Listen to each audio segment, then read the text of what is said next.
This is a new year, end of the first month of January, the 31st, and I'm so glad that you could join us. My name is Tabitha Muthoni. I'm a TV producer and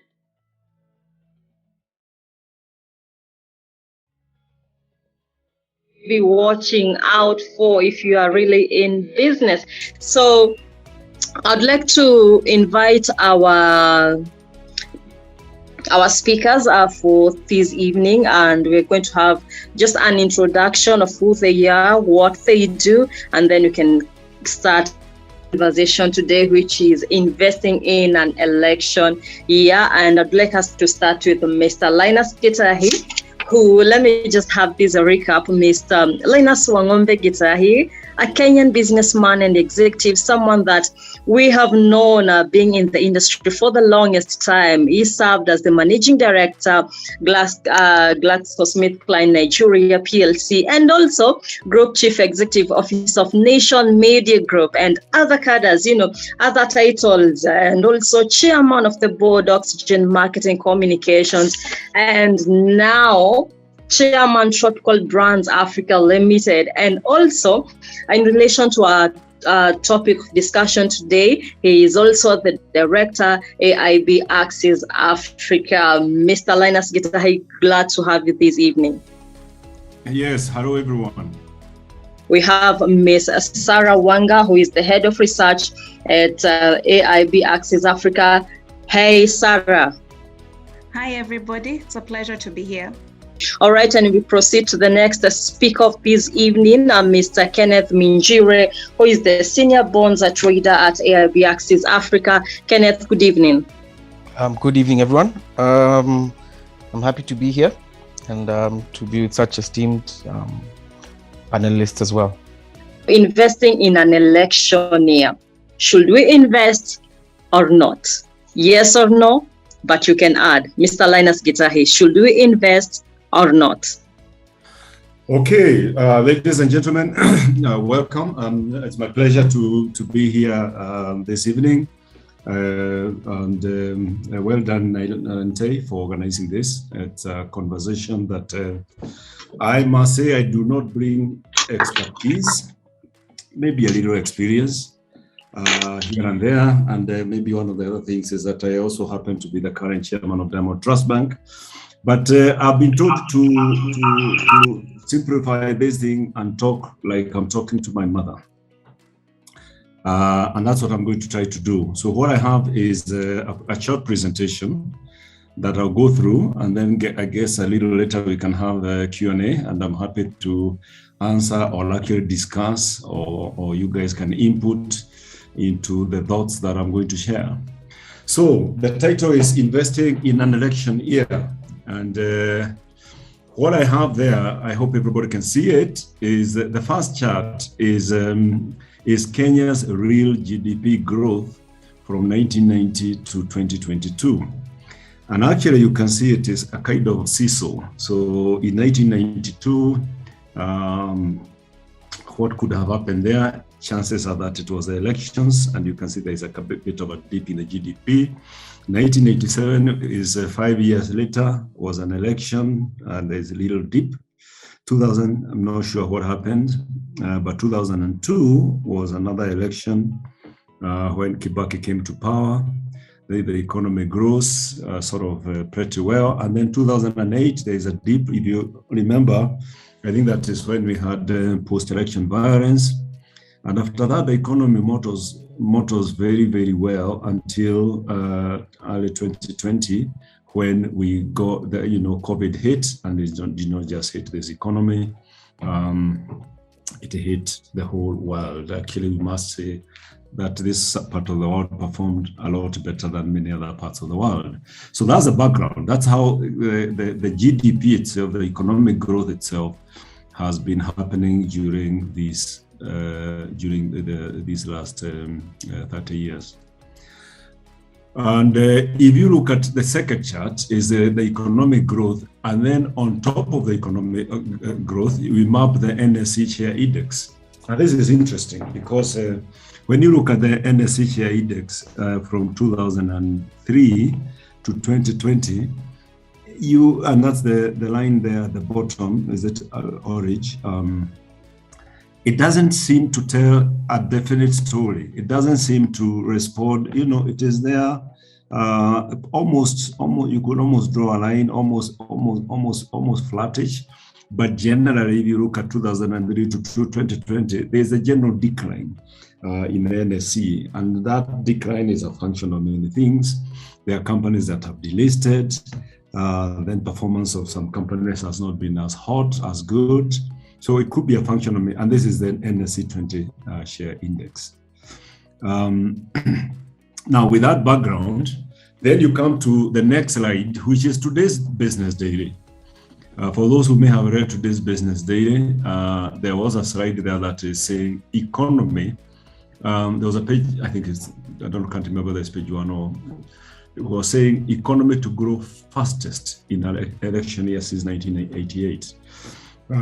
So this is a picture I just took exactly the way it was, which means that it's forecast that although we are having an election, we're expecting the economy to grow the fastest it has ever done since 1988. So that is a background to people thinking about investing, maybe trying to understand how the past has been can help in thinking a little about the future. Now, the next slide, you can still see my slide? Mudoni? Yes, we can. Okay. So getting now into the presentation, I think when this topic is about, people may be thinking about turbulence, because if everybody thought that in an election year all is normal, then we would not be having such a topic, because it will not be any different. But I think rather, I think the topic would probably be more like investing when there's a bit of turbulence.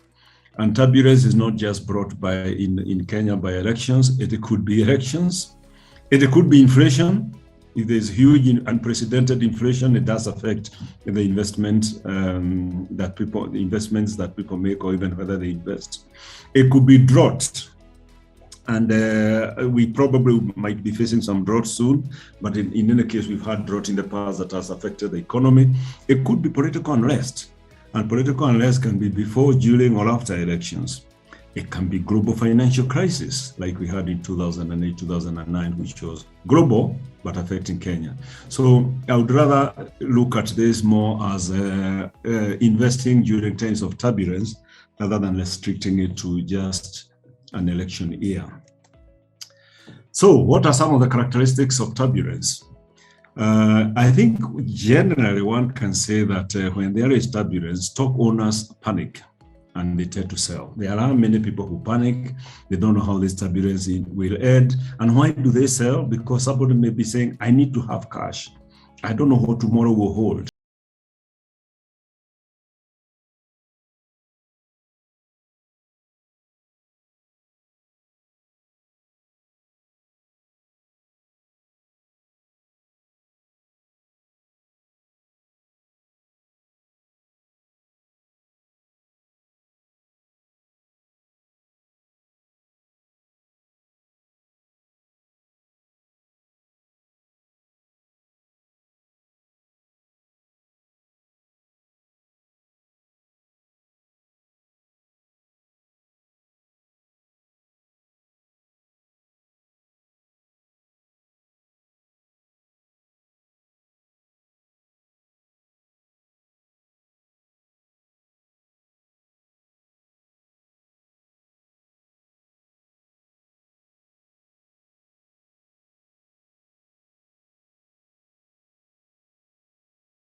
And that is the other thing that people, when you're talking about having this conversation, we ought to distinguish between the investments that you do because it's an election year and the long-term investments.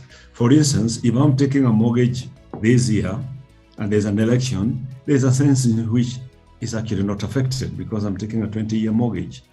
So saying I'm going to postpone this mortgage until after elections may not have a lot of merit because in the bigger scheme of things, you're trying to take a mortgage for 20 years. And I would argue, and I know there's someone who's going to talk about bonds, I would argue the same about, about long-term bonds. In the short term, however, a key direction setter is the interest rates, and that is important.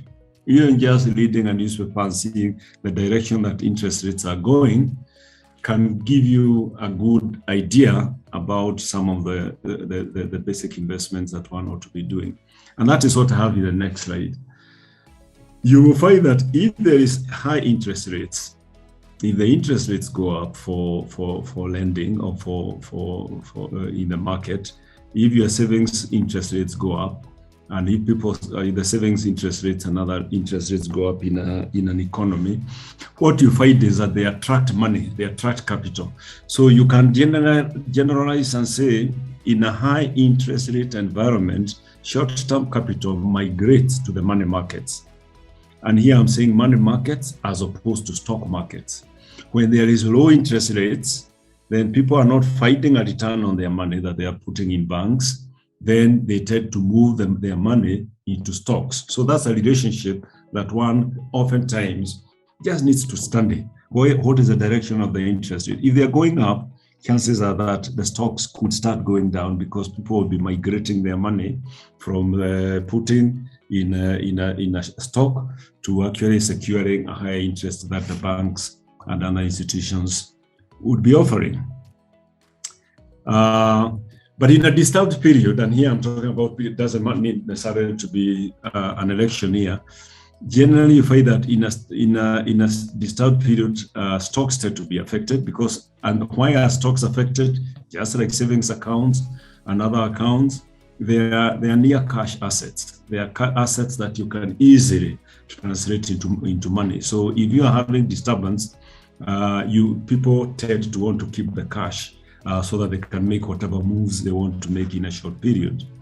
So, and when they have the cash, other people, when some people are getting rid of stocks so that they can keep the cash, there will be other people who are saying, hey, wait a minute, this stock called East Africa Breweries, and I'm just to give an example, is about to declare dividends. I think they did.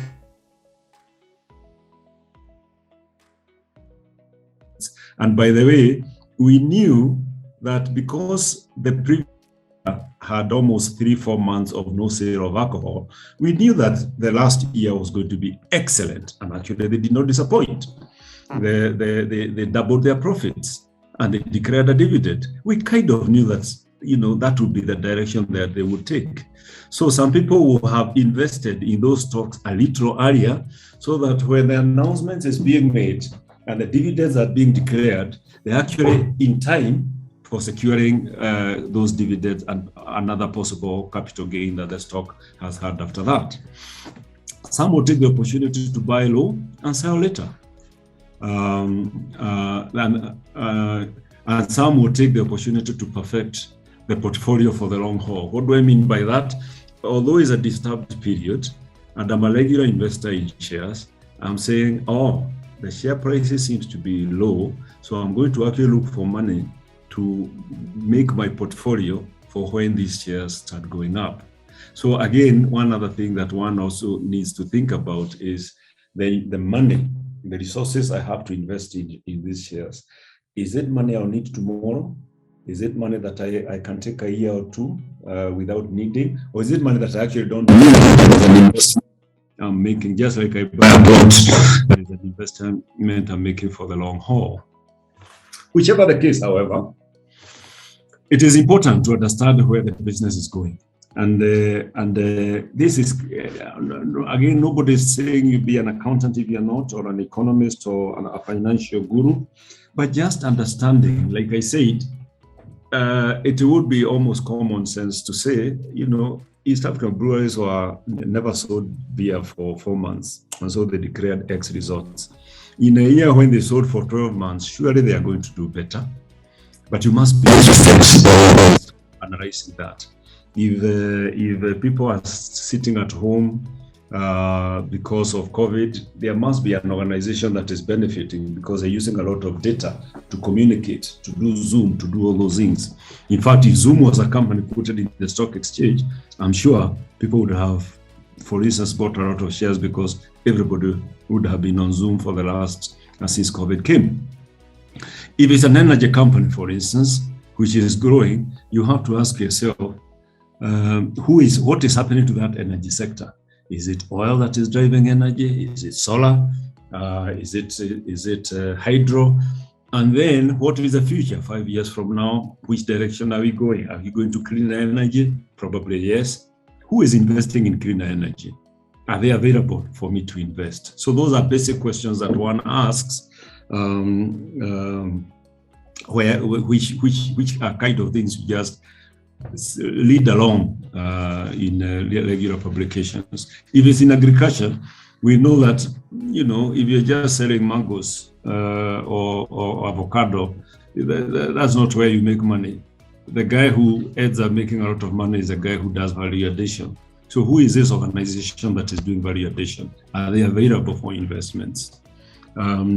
Same with construction. What is, if a construction company is coming, regardless of whether it's an election year, what kind of pipeline are they having? How many roads are they or buildings are they going to do in the next 5 years as they ask you to invest? So the point here is, either way, it's about familiarizing yourself with the business that you want to invest in. Even if you want to buy a few shares, you need to choose where to buy the few shares.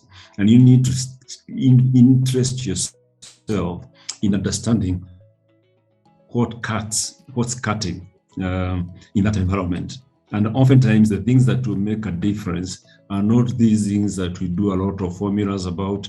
It is basic things about the general direction of an industry, a sector, a company, including leadership. When leadership moves and there is new leadership, what is the track record of this fellow who is now coming to lead this organization? How did he do in his last business? Oh, he's the guy who turned around that business. And whether it's an election year or not, that's a place I want to invest because I know that is where he was sought, that is why he moved to that business. And so that is why I think he might also be the guy to transform that business. The next one is whether COVID elections. One of the things that tend to happen, and I think AIB will bear us out, is foreign countries tend to migrate. They tend to say, "Oh, this is uncertain. We don't know how this thing will end." So what do? They migrate. They leave, let's say, the Nairobi Stock Exchange.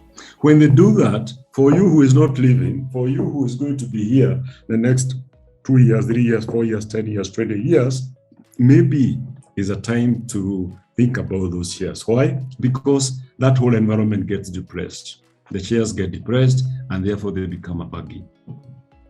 And so it will be an opportunity to buy. But the question then you have to ask yourself, and this is where people sort of end up burning their fingers, is that oftentimes somebody will buy at the right time, but your horizon is too short. You are saying, I'm going to buy these shares because I can see the share has dipped.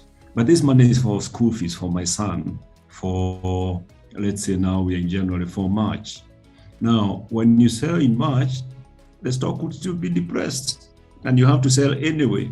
So you probably sell at a loss and say, I'm not getting back to that stock exchange again. And that's not the thing. The thing is to think through availability of this cash and for how long. And guess what? If you can't afford to wait, then it is important to talk to your broker, because your broker will tell you, if it is really a short time, invest in EABL because they're going to declare their results. And if you want to sell by March or April, you have earned that dividend and maybe you're going to be sort of better off. So it is important to know how much cash you have. for how long that cash is available. Is it for short, medium, or long term? And then what stock or what shares would I buy? And talking to your stockbroker like AIB would be a terrific idea. Equally important is you must familiarize yourself with the balance sheet, profit and loss, and the cash flow. And here, let me make it as simple as possible. For when you are talking about a balance sheet, you're talking about just looking at that thing called balance sheet and saying, what assets is this thing having? Is this company, let's say Kakuzi, what is the biggest asset? They have got a lot of land because they are Kakuzi or Sasini. What are they doing with this land? And then on the other hand, how much liquidity do they have? What cash or near cash items do they have? And you know why that is important? Because to pay their bills, they don't sell land. You can't be selling an acre of land every day to pay your bills. So you look on the other side of the balance sheet on the assets, the short-term assets, and say, yes, they have got 10,000 hectares of land, but they've also got enough assets to turn over the business they are doing. They have enough working capital in terms of cash and near cash assets. Do they have a big loan, and how is the size of the loan in relation to the overall value? So just looking at some of those basic things can tell you whether to invest or not. And then without even seeking to be an expert, the moment you start understanding those basics, the importance of that is that you're able to have a sensible conversation with your stockbroker. So you tell your stockbroker, I want to invest in Kakuzi or Sasini, but this is what I'm seeing. And that is when the stockbroker tells you, no, don't worry. Actually, this is borrowing they had done last year. But look at the speed at which they are getting rid of the loan, or look at the annual report. This is what they said about it. They invested in this area, and this area is starting to give the returns this year. So by just you yourself understanding the basics of the balance sheet, the basics of the profit and loss, and even if you don't understand anything else, look at the direction of the profit. In the last 5 years, is it going up? Is it going down? If it is going down, in the body of the report, do you have reasons why it's going down? Do they have a view of when it's going to turn around? Do you believe that view? Looking at everything else that you're reading, and then walk to the stockbroker. This is what I think about this company. I would like to invest, but these are my concerns. It helps you have a very good conversation with your stockbroker. And the most important thing is also cash, the cash flow. If you don't study anything else about a business, study its cash flow. Is it generating enough cash to meet the obligations that it has? Or is it a business that is being bailed out every time? That it needs the cash? So those are not things that you do or you require to be an accountant to see. That is why the regulation is such that every business, particularly quoted in the stock exchange, is supposed to produce reports that are that detailed. And if you take time to read, and if you look at the trends, you're actually able to form an opinion that can help you have a very useful conversation with your stockbroker. However, there are some pitfalls. One of the pitfalls, which I've already talked about, but I'll say it again, is taking your consumption money, hoping for a miracle. And what do I mean? You hear, oh, the stocks are going down. So the money that you think you need in 2 months, you put it in stocks. And then when 2 months comes, the stock hasn't stopped going down. It's actually gone down further, but you need your cash. So the miracle did not happen. So you need to understand to ensure that you are putting in money that you do not need immediately. And if it is short-term money, again, advise, talk to your stockbroker, because he can show you which stocks you can put for the short term. And then again, understanding your needs. You let the stockbroker understand your needs, and therefore will tell you for this kind of situation, then you can take this kind of stock. In the medium term, it's going to be a good stock because this is the direction they are going, etc. The other one is, of course, not investing at all when you have extra cash. If the opportunities are there and you don't invest, that's a pitfall on its own. Investing on the wrong stocks for your needs, and that's what I talked about. Are you investing for the short term? Are you investing for the medium term? Is this cash that you can actually spare for the long term? and then look at the stock that is going to be good or best in the long term. And your stockbroker is able to help you understand that. The last one is we are very fond of, I think many of you could have heard, there's a time, I think 3 years ago, when people were talking about quail eggs. Nobody ever told me the science behind quail eggs, but people have started even looking for those things to put money in. And then suddenly it disappeared. So when you're talking about investing in a place, for instance, like the stock exchange, don't rely on rumors. Do not be a quail victim. Talk to your broker, and you have a scientific conversation. By scientific, I mean facts and data that helps you to arrive at a decision of which direction you should be going. So moving forward, you have to ask yourself, do I have some spare cash? When will I need it? Can I borrow? Because if the opportunity is huge and you're certain about it, you can borrow. And borrowing may mean from your circle, from other institutions. And whatever the case, sorry? Yes, carry on. Yes, I'm not too far from finishing. I think I have only a slide or two. Whatever the case, you must agree in your mind whether it is for short term or medium or long term. I've seen enough people who put money in the stock market waiting for a miracle because I need the money in 2 months. And in between, what I do is to pray. I think use facts and data and plan. And you can even divide your money. Say, I've got $1 million shillings, 300,000 I'm going to invest because I need it in 6 months, and your stockbroker can advise you. The balance, I don't mind even if it's sitting there for 2 or 3 years, and different stocks will respond to those needs differently. Most importantly, interest yourself with the businesses. And ensure that you're having a sensible conversation in terms of, Lemuru tea. I actually went around where Lemuru tea, and I saw that tea is drying up. What's happening? If it's drying up, it means that they're not plucking a lot of tea. What's likely to happen at the end of the year? And I'm giving an example here. Then maybe for the next 1 year, if there is not plucking tea, then they're likely to have good profits, and the stockbroker will be able to advise you therefore what you need to do.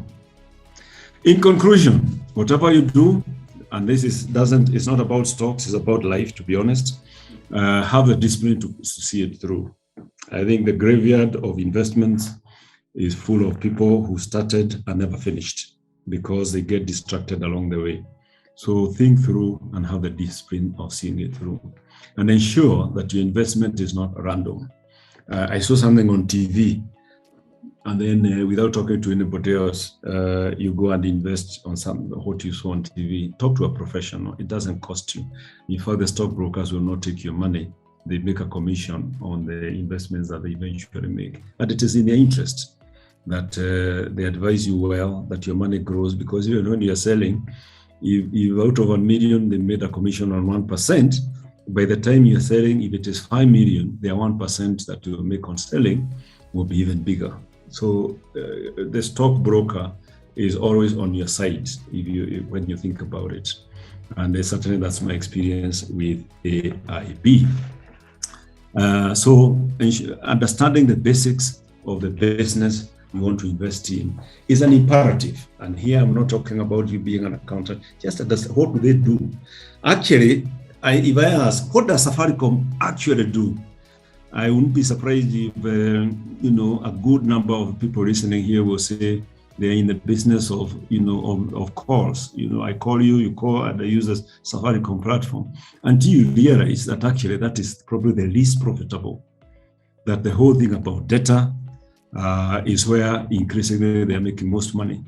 So just understanding what business is this business in, which segments are growing, where are they getting competition, what do we think is happening tomorrow in this business, I think is a good starting point. That's it, ladies and gentlemen. I'm happy to answer questions when Mudhoni wants the questions to be answered. Thank you. Thank you so much, Linus. I have learned a lot.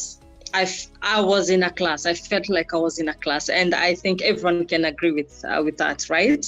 All right. Thank you very much. My tweet, people are tweeting. Let me hear this at Linus Gitahi. Okay, great. All right, so I've picked so many pointers from that, but the ones that have really struck through: buy low, sell later, a regular investor in shares. For someone who is new into this field, I would like to understand how shares really work, which I understand is something that you are going into next with Ms. Sarah and Kenneth. And also how long it takes for the stocks to mature. And also something else that I've gotten from that, some of the resources that one can invest in. So the question then one would want to ask is, what are some of these resources? What kind of stocks should one invest in? Which sectors should one invest in? And also just doing your due diligence and understanding the basics of the business that you want to actually invest in, which is why I would like now to hand over the presentation to Ms. Sarah Wanga, who is the head of research at AIB Access.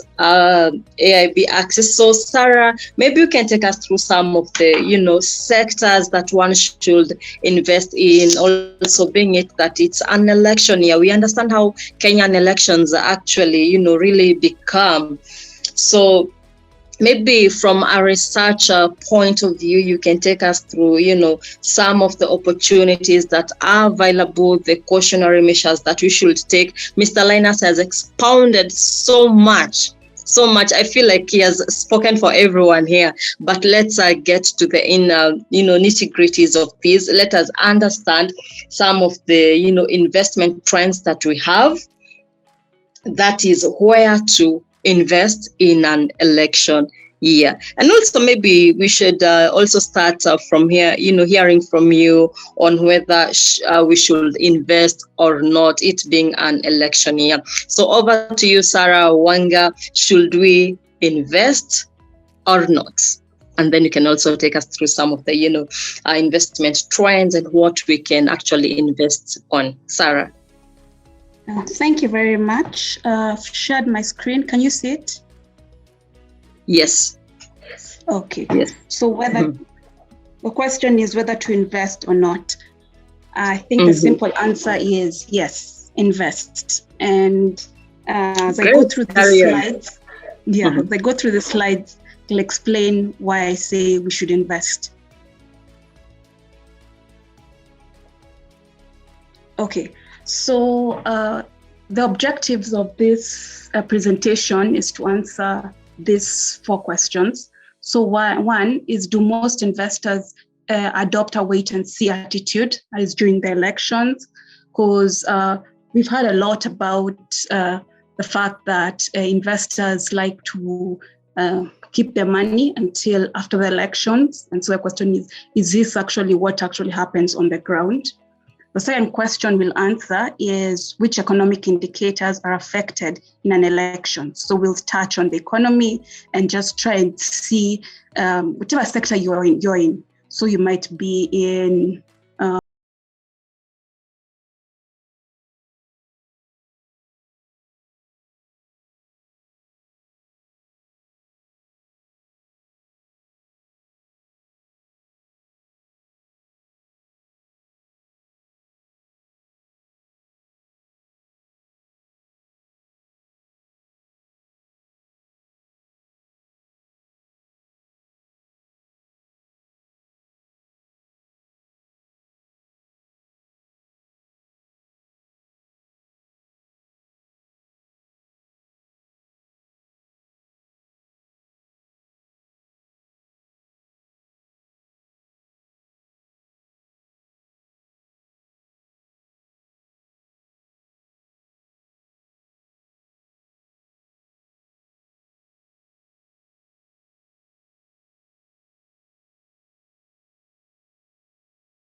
uh, 2002, the economic growth contracted. That was a new government was coming in, and so quarter on quarter we saw negative growth. In 2007, we also saw a reduction in growth. Growth was relatively high, but we saw a general reduction in growth. And what we saw was that later on, there was a huge slowdown, mainly because of post-election violence.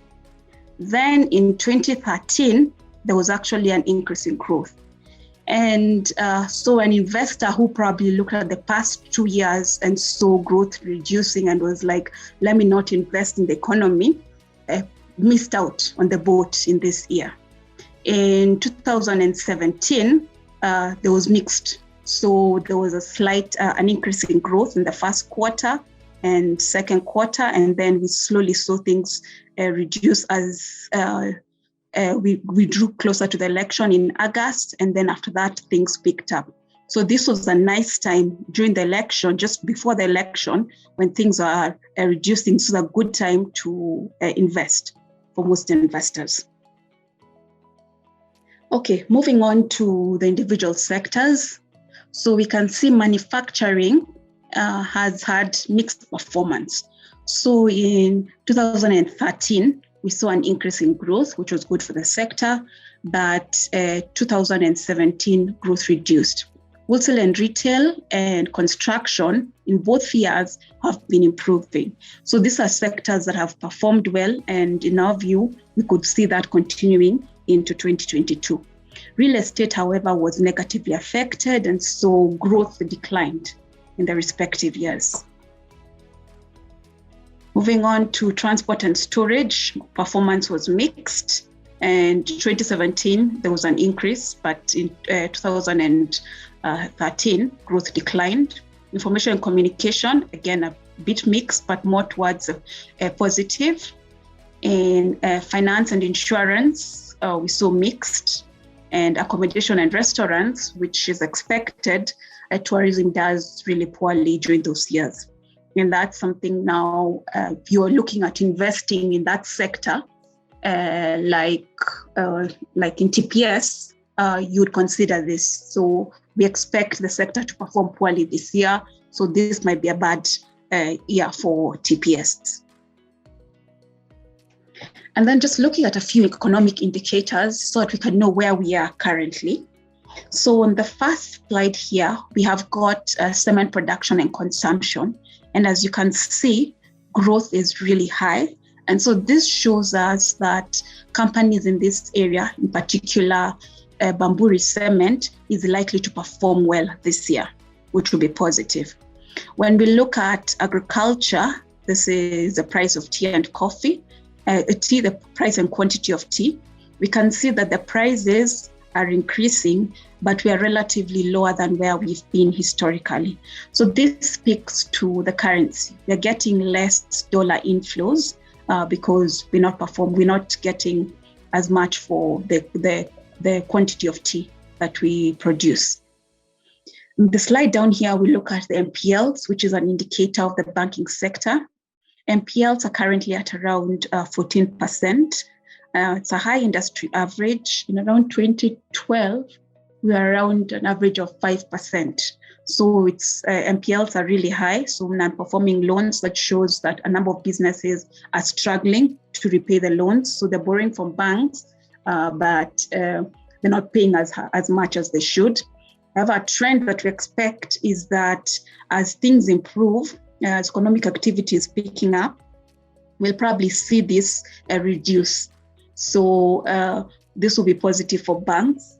If you notice, in 2020, when banks released their financial results for the year 2020, the profits were not that good because they had to increase provision for their loans. This year, we expect that actually based on the first 3 quarters of the year, we've seen good numbers.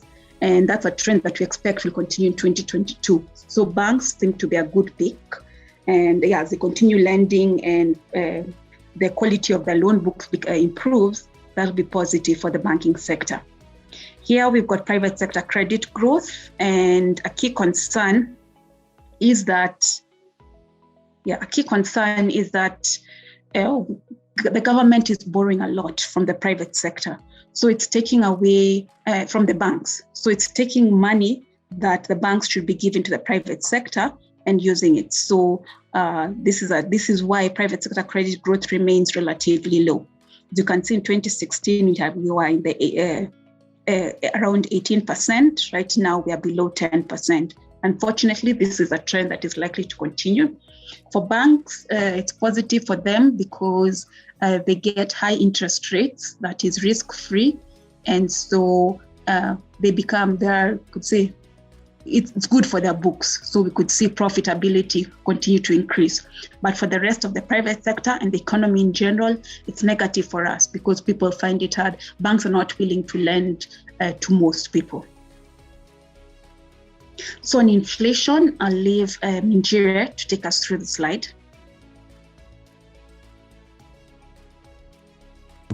Good evening, everyone again. Evening, Ken. So looking at the inflation, I think there's some things that have been mentioned in the previous slides as well as during Linus's presentation. We saw the inflation numbers came out today for the month of January. It came off to about, the inflation number reduced to about 5.39. But that is mostly the reason for that is the base effect, meaning that the inflation, because what they'll do is they'll compare January this year and January last year, 2021. And the January number was also a lot lower. So that helped. That when you look at it that way, you may think inflation has come off. But what happens is when you break down what we call the CPI, that has gone up all the way to about 118, meaning we have inflationary pressure, as I know most people, most Kenyans are feeling in their pockets. Also, if you look at some of the reports that have been coming out in basically the rise in cost of living, what you could buy, what 1,000 shillings could buy 10 years ago, you'll need about 1,700 shillings to buy the same amount of goods. Also, if we break down the constituents of the basket that is used to calculate inflation for the country. So one of the biggest constituents is food. Food consumption is one of the, when it comes to consumption, food and drinks are the most consumed. So that has risen. Linus had mentioned that we expect a drought in this year. So we expect more pressure on food inflation, as well as also energy. We also expect higher pressure on energy prices. If you look globally, year to date, comparing where we are now and where we were at the same time in 2021, fuel has gone up by almost 45%, which is huge. This is for Murban crude, which is the oil we import for Kenya. Kenya is a net importer of oil. Every month we import oil, and that price has gone up, which also puts a lot of pressure on the cost of energy. So this is basically the cost of transport, the cost of your electricity, because we also have a lot of thermal energy. This is where they use diesel to produce electricity. And during a drought, when rainfall, because Kenya, we majorly depend on hydropower. That's where we use dams and rivers to generate electricity. So during a drought, the water levels fall, and we resort back to what you call our backup, which is thermal energy. They run on diesel, so that filters through to your cost of electricity.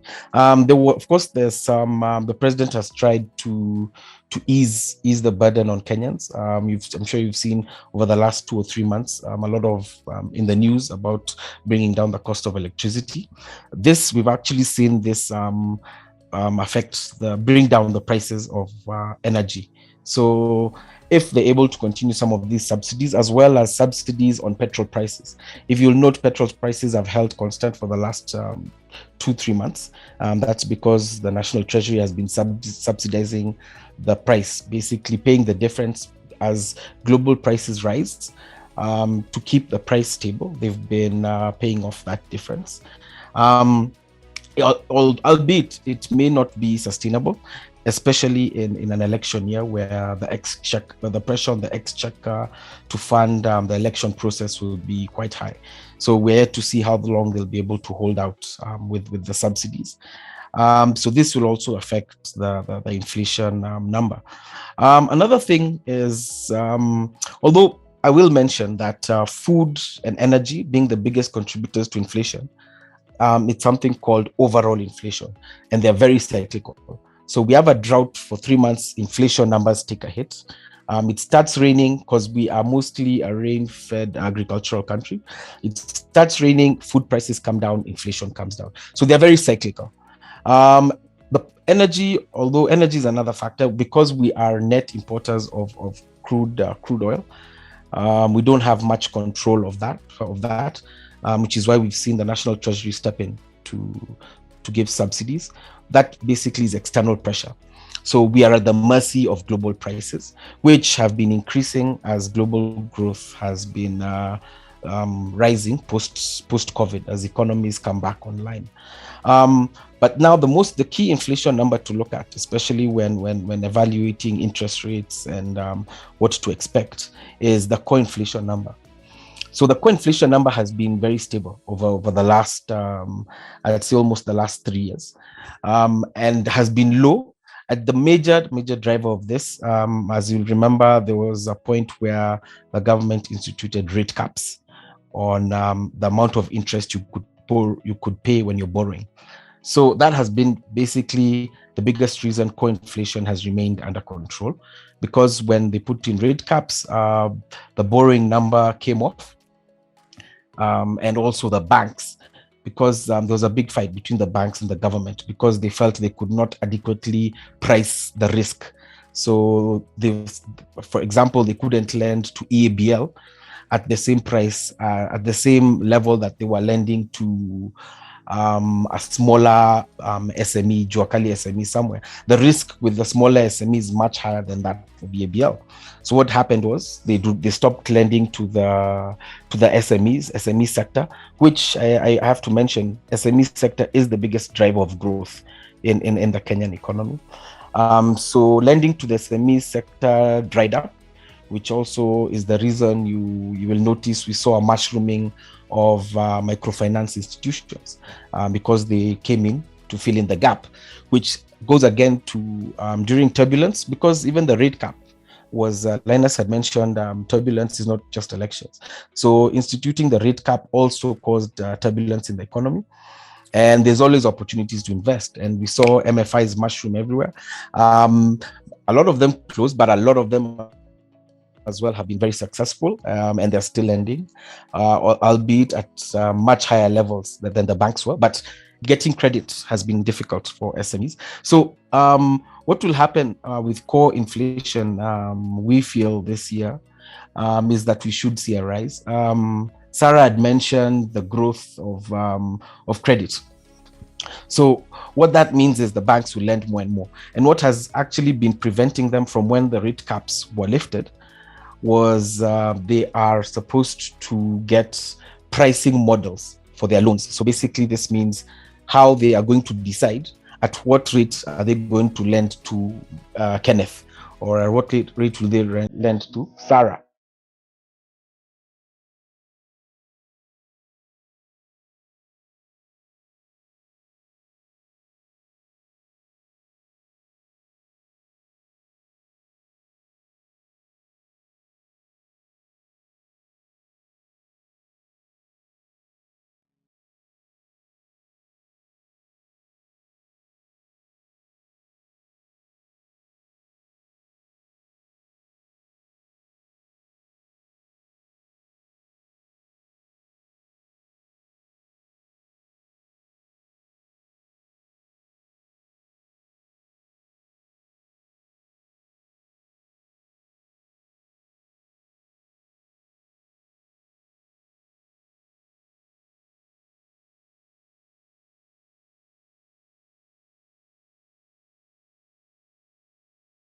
Always felt the government, the treasury has always felt comfortable with core inflation playing around the 5% levels. They call it the sweet spot for a lot of things, actually, not just the core inflation. I'll get to that. So money supply should include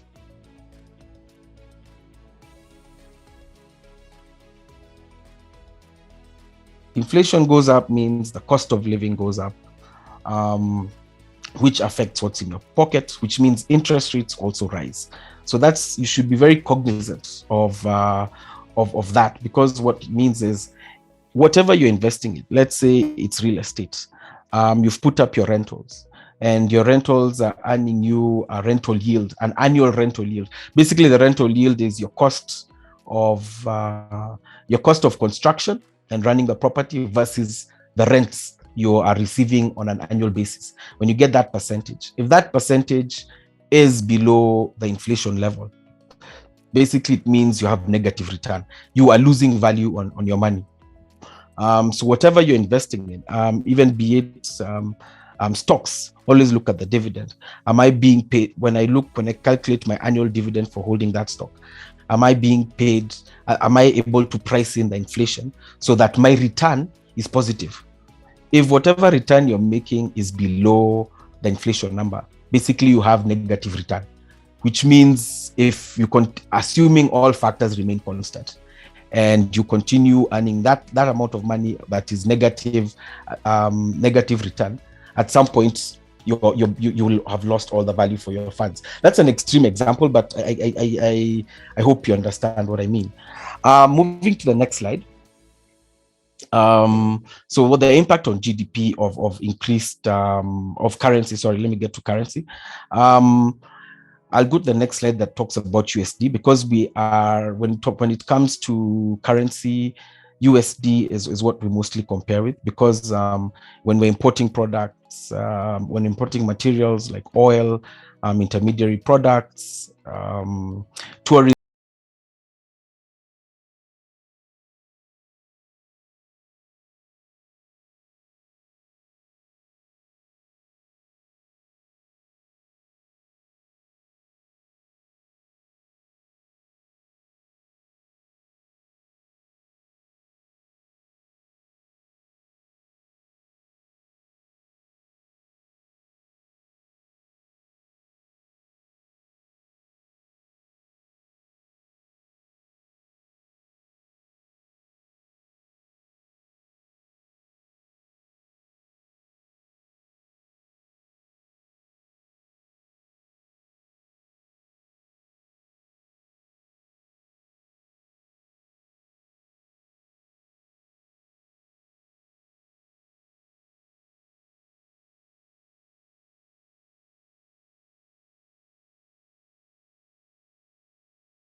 concede that they've lost. I think the first time that happened was 2002, and the economy took off. There was a slide that Linus had shared that showed what happened to GDP and also to the Nairobi, the NSC index. They took off. So historically speaking, and of course we always have to look back at history when trying to forecast trends. We always have political instability around elections. That's one of the biggest factors. So what happens with investors? I'll say with local investors, a lot of them will hold off. They won't take on any new projects. They'll slow down on production. And the reason this affects the currency is because I'll do this again, we're a net importer. So intermediary products, for example, are products that are used in manufacturing. Even fuel could be called an intermediary product, because it's what is put in the cars to drive them, for generating electricity, so on and so forth. So local investors will always take a wait and see approach. We have foreign inflows. This is where foreigners come invest in the country. They will usually take a wait and see approach as we approach elections, just to see how the political risk pans out. So what happens is basically and then also I'll mention there is a lot of inflows during elections. We all know a lot of money will come in, one, through diaspora remittances. Diaspora remittances are when Kenyans living in foreign countries send money back home. So during elections, it's been observed they usually send back a lot more money. There's also money coming in to support candidates, to support election campaigns. And remember that local investors, the manufacturers, so on and so forth, are not buying dollars to import intermediary goods to do their manufacturing. So that's a reprieve. So when there's no demand for the dollar, the shilling strengthens. So as we head into elections, we'll always see the shilling strengthen. But what I'll say is that there's always now the lag effect. After the elections, after the elections, during the turbulence. First of all, during the turbulence, we'll always see a flight of capital. This is mostly from foreign investors. After that has more or less ended, we'll see a rebound of the economy. Factories will fully open up.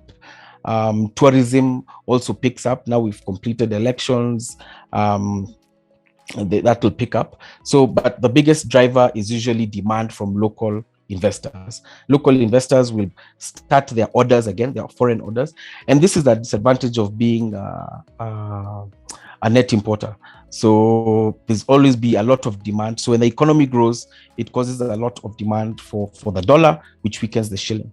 And an example of this is you'll see in 2021, when the economy began opening up again, our current account deficit. Current account deficit is the difference between our forex outflows and inflows. So you'll notice our current account deficit expanded a lot more than even projected by the central bank, which I think the projection is about 5.2. It expanded to about 5.4. The biggest driver of this was higher fuel prices, but also the economy growing, and we saw a lot more importation of intermediary products that aid in manufacturing and even the services industry, basically for growth, for production. Moving to the next slide. This is basically a comparison of currencies over the last, African currencies over the last 3 years. So in 2021, you'll see that the Kenya shilling depreciated by about 3.5%, which in the scheme of things was quite decent, considering the amount of pressure on the shilling from the economy opening up, as well as global oil prices rising. Also, I will mention global commodity prices also rose. Commodities are such things as steel, copper, steel, things used in construction, in manufacturing. An example of commodity pricing rising, you'll notice the Zambian kwacha, which was one of the best performing currencies in Africa. Why it did so well was because of the rebound in copper prices. Zambia is one of the largest exporters of copper in the world. It contributes the largest bit to their GDP growth, and that's why they performed so well. Another country is Angola. Angola, because of the rebound in oil prices, you'll notice that is why their currency did well. When I mention oil prices, I know you'll ask me about a country like Nigeria. Nigeria has deep underlying issues. You know, they for example, have they banned the sale of foreign currency by their forex bureaus, among a host of other underlying issues within the economy. They have a very large parallel forex market, a black market, which puts a lot of pressure on their currency. So despite oil prices recovering globally, that's why you'll notice Nigeria's currency continued to depreciate. So the Kenyan currency depreciated by 3.5%. If we assume all factors remain constant within 2022, and the currency continues to depreciate at the same level. Since the beginning of the year, we've depreciated about 0.8%. If we depreciate by about 3.5 again this year, and my reasons for saying that we will continue depreciating is one, the political risk around the elections, so we may see an outflow of capital. Another thing is we expect the USD to strengthen in 2022. This is because, as I think maybe some of you heard, the inflation in the US is almost, I think, at about 7% at the end of December, which is quite high. And they have over the COVID period, they were pumping a lot of money into the economy that brought down their interest rates. So basically to try and drive growth, to encourage borrowing and consumption. But now that the inflation is rising, what's happening is within the next 1 year, they're going to reduce the amount of money they're pumping in the economy through something known as qualitative easing or asset purchases. Also, they are going to start raising their rate. So there's something called, there's a reference rate. In Kenya, we call it the CBR, the central bank rate. There was an MPC meeting last week where they held the CBR rate at 7%. It's been held for almost the last, almost last 24 months. And we held our rate. America will start increasing their rate, which means the interest rates will also rise. So what happens when the interest rate on the dollar goes up? A lot of the foreign investors who have invested in the Kenyan economy, especially in the capital markets, start moving their money back into dollar assets. Basically, these are investments that are based on the USD, because the USD is looked at as a safe haven currency, much less riskier currency than the Kenyan currency. So what happens is money goes back there because now they're earning a much better return on dollar-based assets. Another thing that also puts pressure is as more interest, as in even Kenyan investors as well, you'll find them putting money overseas in dollar-based assets. So what this does is it causes demand for the dollar and puts pressure on the Kenyan shilling, which continues to depreciate. So assuming we depreciate at the same level, we're looking at probably closing the year at about 117. That's if more or less all factors are held constant. But remember, we have an election, which now I'll get back to that point. So the factors of inflation, as well as a much weaker shilling, a shilling that is under pressure, will cause that one of the monetary tools that are used by the central bank is the hike interest rates to encourage more interest in the Kenya shilling. Also, another aspect that will come is because we expect banks to start lending more aggressively now that they've been given a go-ahead. An estimated level that they should be lending at is 17%. What this will do is it will also put upward pressure on interest rates. So our outlook is that interest rates are going to rise within 2022. Basically, I won't go much into the bond market, but this is a yield curve. A yield curve is basically, you can call it the price of money, how you price your interest rates. So you'll notice that it has been consistently rising.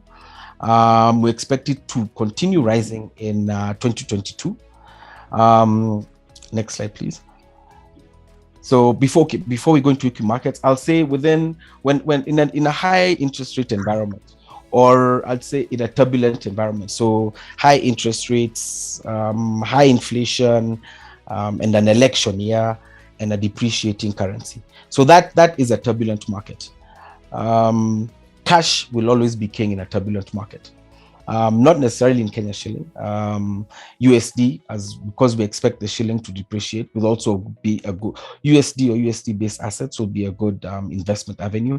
So we should see some of the professional investors like asset managers increasing their allocations towards offshore investments. But I will mention something said by Rothschild many years ago that and also you can be shorten your explanation. Yes. So that we get to answer questions.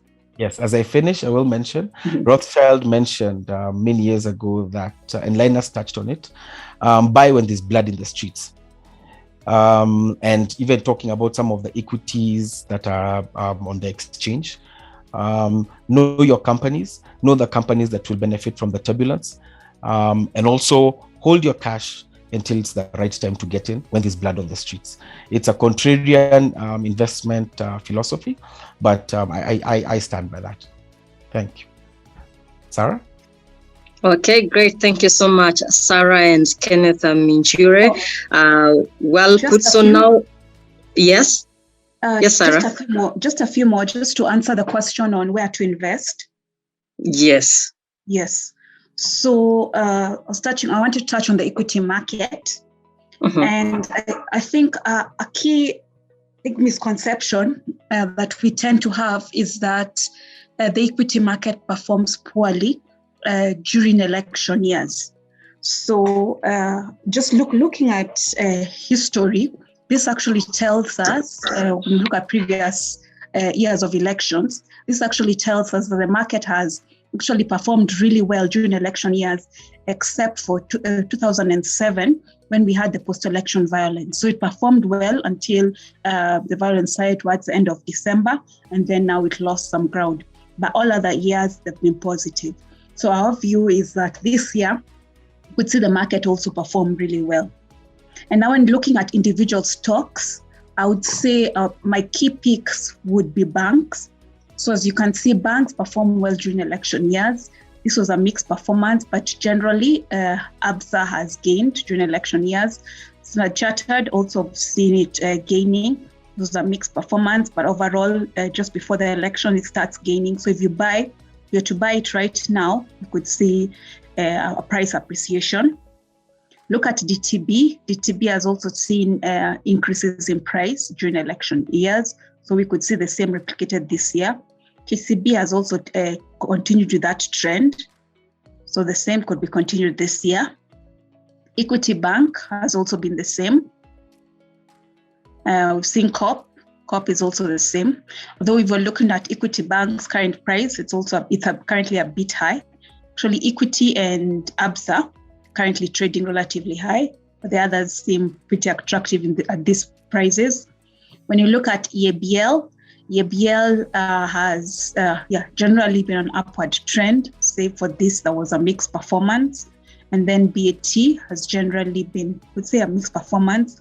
In 2017, it was negatively affected, but currently where it's trading, it seems relatively attractive.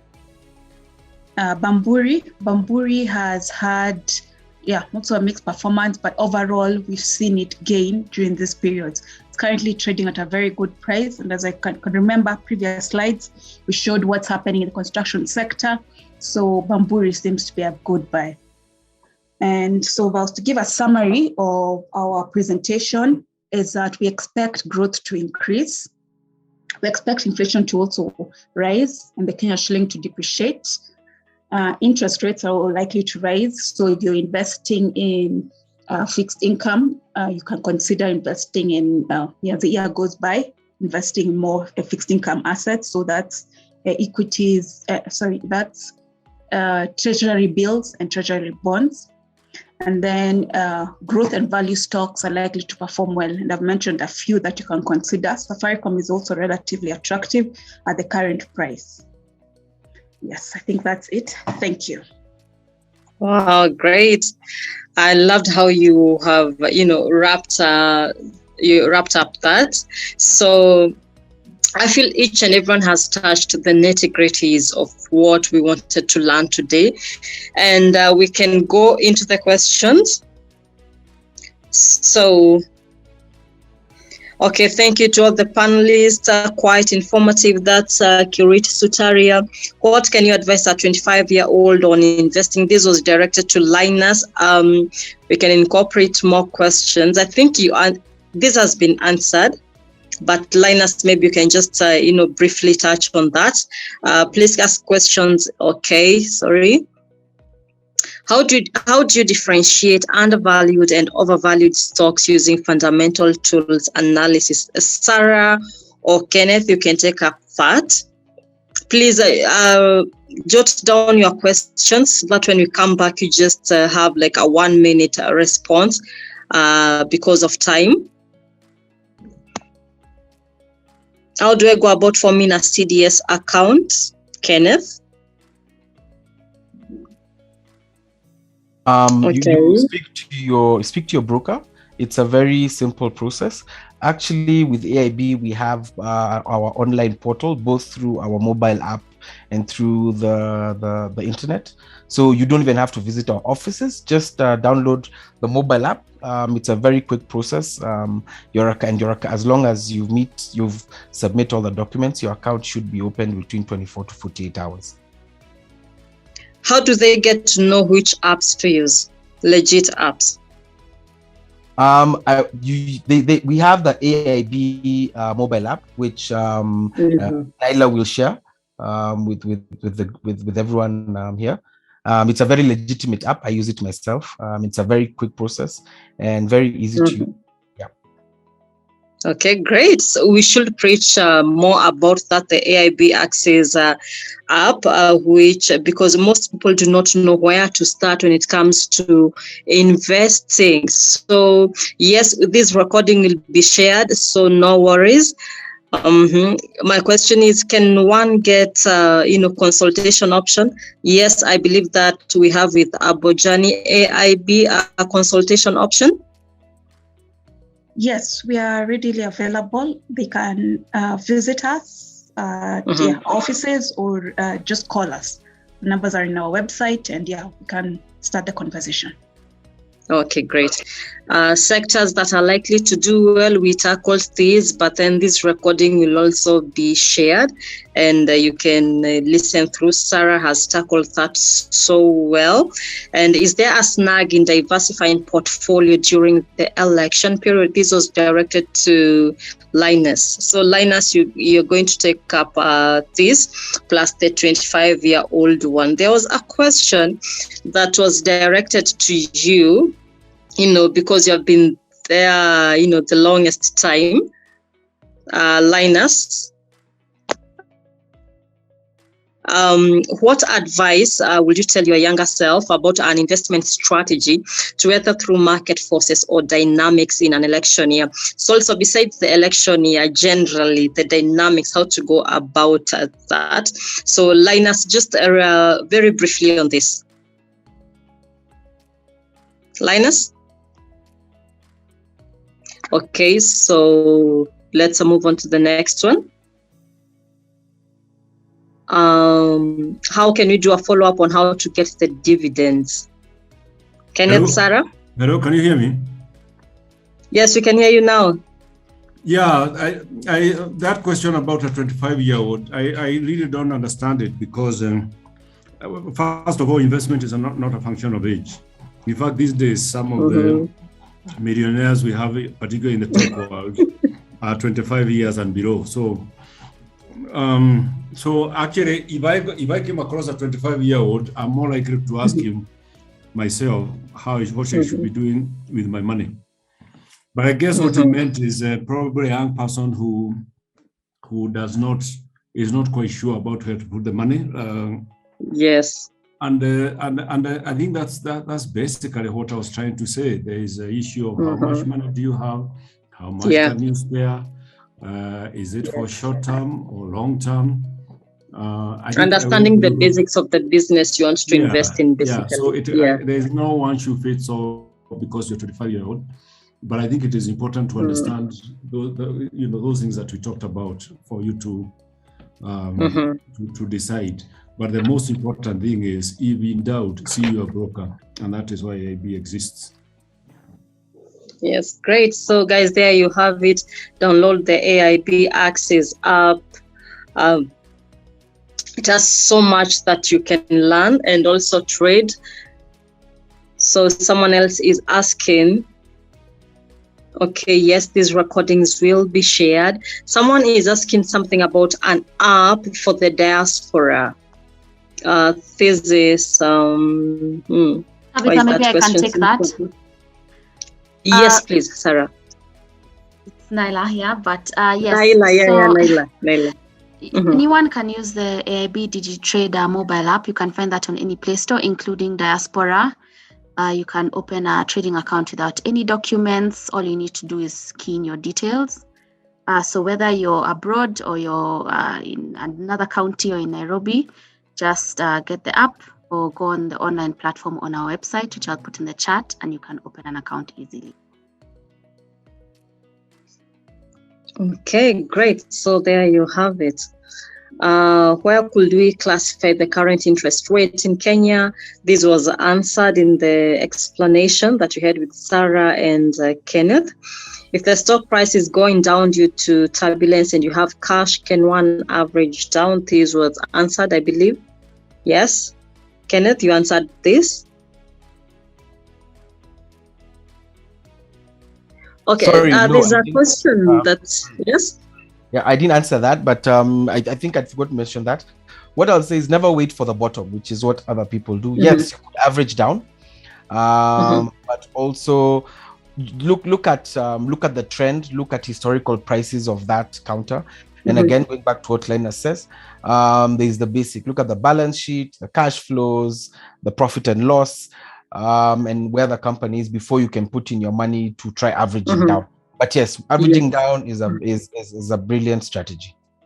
Okay, great. And I've come across a very, critical question. At Metropole TV, all our stories must be driven by data. And this person is asking, Peter Moshara, you've been trying to research on dividends paid out by companies you'll wish to invest in, but the data does not seem easily available. Any advice? Sarah, you mentioned so much about data. Kenneth, Abojani, please. Data is critical here.